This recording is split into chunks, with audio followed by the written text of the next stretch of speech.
One of my best friends lives in a different country. We met years ago online and have talked almost daily to what is approaching a decade. We have both flown back and forth once or twice a year to see the other and hang out, and we've always been there for each other's big moments. She found out last year that she is expecting her first child, and it was amazing news for us all. I was so happy for her to start the family I know she's always wanted with her husband. She came to visit a few months into her pregnancy and asked me to be the baby's godmother. I was over the moon. While we live an 8-hour plane ride from each other. I do have a job that gives me decent vacation allowance and deals with certain airlines that makes visiting manageable.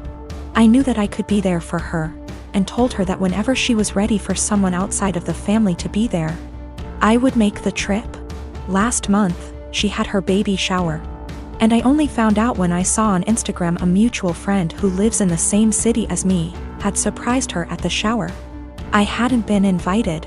I was a little hurt and surprised, but it was the busiest month of the year for the company I work for, and I knew she knew that. So I figured that could be the reason, sent my gift by airmail and said congratulations. However, now she's reached out to me, and told me that she has asked another friend, the same person who went to the baby shower, to be the baby's godmother, and that she only wants her child to have one. I felt like I'd been punched in the gut. I was heartbroken, and felt a bit betrayed. For 6 months I have been excited to take on the role. My own godmother lives in New Zealand, and has done for most of my life, so I knew it could work. Knew how to stay in contact and be a part of the child's life while living in another country. But now she's taken back her offer, and chosen someone else. I wouldn't be so upset if she had chosen someone who lived closer. But she has replaced me with someone who lives in the same city as me, so it's not a distance thing. We have been friends for years. I have been there with updates, support and love her whole pregnancy. And at no point was there any clue she had changed her mind, until the baby shower a few weeks ago. I don't know if I should confront her, tell her I'm hurt, or just accept her decision. It's her baby. And I would never want to force her into a decision she wasn't happy with. I just don't know what to do or say to her now. I want to let her know I'm sad that I'm missing out, but I don't want to sound like I'm whining. And I want to know why she changed her mind, but I'm scared the answer will just upset me. I met this guy in January and he became my boyfriend in February. Comes March, the world goes down the drain and we decided to move in together for the time of the pandemic. A few weeks ago, he shows me a post where this guy is challenged to an arm wrestling competition by his GF. The guy didn't seem to have any sort of training / workout, whereas his girlfriend did. I commented he might have a surprise. My boyfriend started educating me on biology and how men are stronger than women. I told him there were way too many factors to take into consideration to make such a broad comment. I have been doing weightlifting for 2 years and my boyfriend has never seen a gym in his life, so I used us as an example. That was a big mistake. He got really defensive and condescending, and made comments like, "That's cute." I just let it go. Fast forward to yesterday. He's playing some game with his friend, online, and I can clearly hear him talk about me. Well, curiosity killed the cat. At first it's all pretty and my ego is bursting, but then he says I'm delusional because I think I'm stronger than him. Pause. Seriously? I know I'm weak, but not weaker than a girl. So later, I decide to call him on his BS. I asked him if he wanted to come work out with me the next day, this morning, so he can show me how strong he is. He accepted and I was happy because I had been dying to bring him and initiate him to something I'm passionate about. So, this morning, we went to my friend's garage. My region allows groups of 10 or less and we wipe everything. I told him we're gonna do deadlifts. It's my favorite exercise and I was already planning to test my personal best, so it was perfect. My friend was there cause he corrects my form and it's been our Sunday ritual since COVID-19. We started light and slowly worked our way up, doing the same number of reps as the other. Comes 185, his form starts to crumble, so we made him go lighter. But 185 really isn't that much for me, so I kept stacking the plates. He looked very supportive and impressed the whole time. I ended up beating my personal best at 265. I was ecstatic and so were they. When we got in the car, he was very silent. I assumed he was just tired. We got home and that's when he exploded and asked me if I was proud of myself. Apparently, I humiliated him in front of my friend. I apologized. I didn't realize he was feeling that way. He got angry and said it really changed the way he saw me, like I'm less of a woman now. He stormed to the basement. I started collecting my things. But now I'm wondering if I should have been reading between the lines and stopped at 190 or something. Or just dropped it and never suggested we work out together. I knew very well I was stronger than him, but I just had to prove it to him. I've been out of the closet since I was 17, in 2007. When I came out, people in my family said some pretty hurtful things, which I totally expected. Being from a Southern Baptist family God, it hurts to admit this, but my older brother at the time seemed very receptive, surprisingly. He told me that if my dad ever gave me any trouble, to call him and he'd talk to him. That was really the last time we talked about it. Flash forward 13 years, I'm 30, and I'm getting married to my fiancé Scott next year in April. If COVID so graciously allows. I started putting a package together of fun things from my brother and I's childhood, all with the intention of asking him to be my best man. However, he called me 2 weeks ago, claiming he's wanted to talk to me about this for a long time.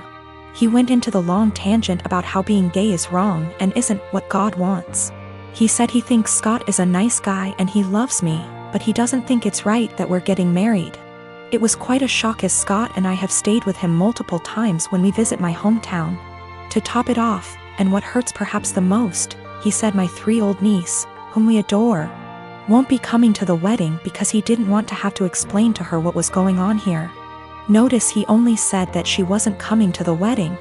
I think he fully expected to still be invited after this. His wife, whom he started dating when I was 12, feels the same apparently. My whole dad's side of the family feels the same way they do, but I've already written them off mostly in my mind. My mother is beyond pissed and upset at them. I think what upsets me the most is a sense of betrayal. They were my safe spot in the family. I felt like because they're close to my age and younger and went to college, they would understand and it wouldn't be a big deal to them. I almost feel a bit embarrassed because Scott comes from a wonderful Italian Catholic family and they've never been anything less than loving and supportive. I told them that, on what is supposed to be one of the happiest days of my life. If they or anyone else is sitting in the audience and in the back of their mind thinking that what we're doing is wrong or not right, they should just stay home. I know my brother and family love me, but it feels up to a point, conditional, and limited. I told them that they learned being gay is wrong, they weren't born not liking gay people. So they can unlearn it, if they were willing. But I don't think that's going to happen. My father is a dick. When he got my mother pregnant, he wanted her to quit her job and just stay home to be a good little wife and mother. He is very well off due to a trust fund and he doesn't really need to work. My mother refused and divorced him. Because of a prenup she got very little and he moved back to Europe. His parents never knew about me and my mother had a good profession and I never really wanted for anything. My grandmother and grandfather, her mom and dad were awesome. And I got to spend my summers exploring the wilds of Western Canada with them. My father never paid the child support he should have. Like I said, it did really matter. My mom makes good money and she gave me a great life as a child. I'm getting married. I met the love of my life at university and we have been together for 8 years. He is a wonderful person and he really is my lobster. His family is from the same city as my father and they are a huge rambunctious bunch. Because of a lot of intermingled business and personal relationships, my parental grandparents found out about my impending wedding, and me I suppose.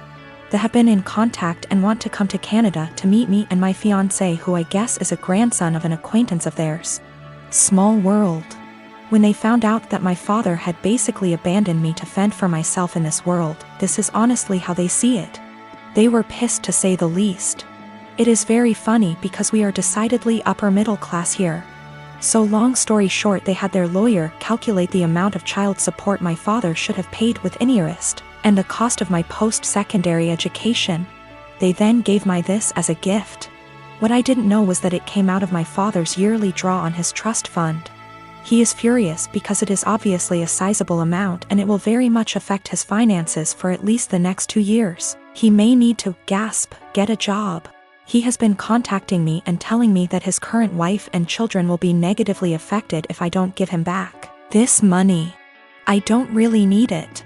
And I guess I am entitled to it, and I am getting a trust fund now as well.